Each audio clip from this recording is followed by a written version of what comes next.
Tiba-tiba saja punyanya Halimah ini domba dan unta ini menjadi banyak sekali, dan Halimah serta Harith menjadi orang paling kaya di Sa'diyah.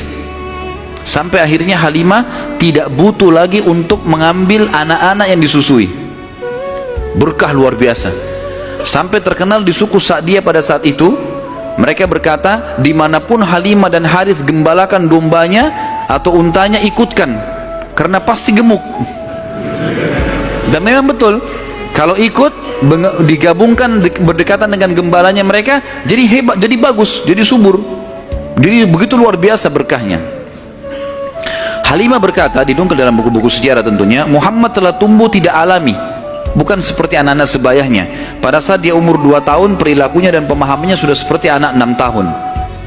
Mudah diberikan penjelasan, tidak suka membuat marah, banyak hal-hal gitu.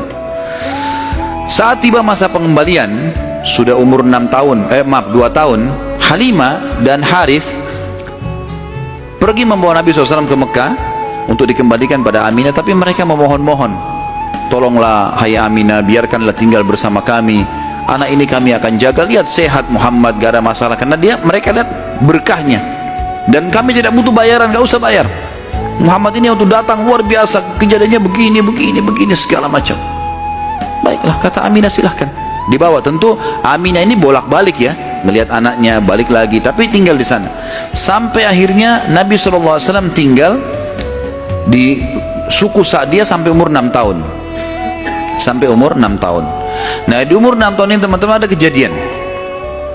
Waktu Halimah lagi masak, tiba-tiba saja dari kejauhan anaknya lari. Jadi ada anak Halimah laki-laki dan perempuan yang kurang lebih sebaya dengan Nabi SAW. Ada yang lainnya tentu sudah besar-besar. Nah, si laki-laki ini yang lebih tua dari Nabi SAW lari-lari mengatakan, wahai ibu, saudaraku dari Quraisy telah dikeroyokin oleh 2 orang. Lihatlah. Maka Halimah ketakutan, keluar dari rumahnya, minta anaknya, mana, tunjukin tempatnya. Begitu dilihat, ternyata Nabi SAW memang tergeletak di tanah.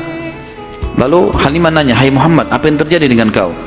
Dalam riwayat Bukhari itu umpamanya disebutkan ya, bahwasanya Nabi SAW mengatakan, ya, pada saat itu telah datang kepadaku 2 orang laki-laki yang menjatuhkanku ke tanah, kemudian membelah dadahku dan mengeluarkan sesuatu yang hitam darinya, lalu kemudian menutupnya kembali. Nabi SAW dengan polos jawabnya gitu. Maka Halimah pun membuka baju Nabi SAW dan menemukan memang ada bekas jahitan. Karena ketakutan, akhirnya Halimah bersama Harith membawa pulang Nabi SAW ke Mekah. Hai Aminah, ini anakmu, ini masih sehat ya, utuh, gak ada apa-apa, ambillah kembali. Aminah kaget, kenapa kalian kembalikan? Dulu kalian yang ngotot mau tahan, kenapa sekarang memohon supaya diambil kembali? Kenapa? Akhirnya kena terdesak, mereka bilang ada kejadian begini dan begitu. Lalu Aminah mengatakan, apakah kalian mengira bahwasanya anakku ini diganggu oleh syaitan? Tidak mungkin, karena pada saat aku sedang hamil, aku mimpi ada kalimat yang aku ucapkan, u'idzuhu billahil azim min kulli syarrin wa ainin hasid. Aku berlindung kepada Allah untuk bayi ini dari semua keburukan dan iri dengkinya orang lain. Tapi Halimah dan Harith sudah ketakutan, dikembalikanlah Nabi SAW di umur 6 tahun itu.